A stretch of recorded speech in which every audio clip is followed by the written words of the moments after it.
A sharp crack came from my chest. I looked down. The heart guard I had fed with my blood for 3 years was crumbling off me, piece by piece. In the distance, our ancestral castle burned. The howling of wild beasts echoed through the vampire coven, a symphony of death. Just a few yards away stood Kael, the maid I had loved for what felt like centuries. He was tying what was left of my amulet, the only thing keeping me alive, around the neck of Sage's useless, fluttering pet bird. In my past life, I had nearly drained my own veins dry to heal his shattered magic. Yet, here he was, treating my life-saving treasure like a cheap toy to save Sage's pet. I'm sorry, Lyra.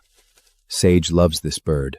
If it dies, she'll be heartbroken. Kaelin's voice was ice cold. He didn't even bother to look at me. Behind him stood my adopted sister, Sage. She smiled, looking like a smug, venomous serpent. In that moment, the harsh truth pierced my soul. To them, my life as the vampire princess wasn't even worth as much as a bird. Suddenly, a feral beast lunged at me from the shadows. Instead of helping, Kael swept Sage into his arms and soared into the sky, leaving me behind in a pool of my own blood. I screamed, my eyes flying open. There was no fire, no beasts. Instead, Sage was clutching my arm, her voice dripping with artificial sweetness. Sister, the white-haired one is Kael. He's yours.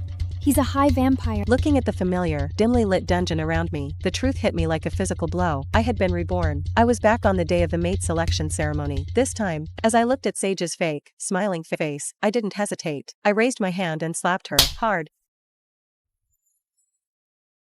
The slap echoed through the damp cavern. I used every ounce of my strength, sending Sage crashing onto the stone floor. Her pale, delicate cheek instantly swelled, a red handprint blooming across her skin. Sister, why did you strike me?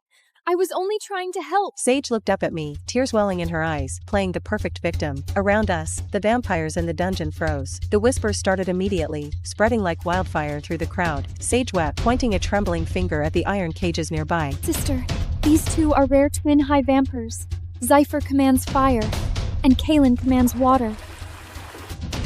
I know your health is fragile, so I wanted Kael to protect you. Hearing her words, the surrounding coven members began to murmur in disapproval, looking at me as if I were a cruel, ungrateful monster. In my past life, I had been completely fooled by this innocent act. I thought she cared about me. In reality, she just didn't want to take the risk. Kaelin's magic was wildly unstable back then. To stabilize him, I had to exhaust my own bloodline magic, leaving me weak and vulnerable. Sage had used that exact weakness to steal my inheritance. Not this time. I pulled out a silk handkerchief, slowly wiping my fingers as if I had touched something filthy. Then, I tossed the cloth directly onto her crying face.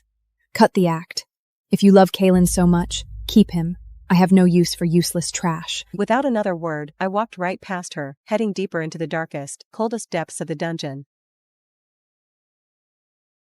Lyra, are you mad? Kael is a high vampire. He's the only one who can amplify your power! Sage screamed, scrambling to her feet and running to block my path. She spread her arms, eyes wide with desperate panic. You've always been so competitive. How can you throw away an opportunity like this? She claimed it was for my own good, but I knew the truth. She needed to burden me with Kael so his chaotic magic would drain me dry. I let out a cold laugh. Suddenly, I unleashed my pure royal vampire aura. The raw pressure hit Sage like a physical wave. Her face went pale, and she staggered back several steps, nearly tripping over her own dress. If your magic is so weak, sister, then you need him more than I do. Keep him. I stared down at her, my eyes cold and dead. Realizing her plan was failing, Sage gritted her teeth and yelled, "If you don't choose him today, this half-mad beast will be executed as trash!" Right on cue, one of the iron cages rattled violently. Kael, covered in blood and grime, threw himself at my feet. His dirty hands clawed at my leather boots. He lifted his strikingly handsome face, his eyes red-rimmed and wet with tears. Please, choose me. I promise I will obey you. The crowd watched, holding their breath. Sage smirked, confident I would yield to my usual soft heart. Looking down at the man who had abandoned me to be torn apart in my past life, I felt nothing but utter disgust. I drew back my leg and kicked him square in the chest.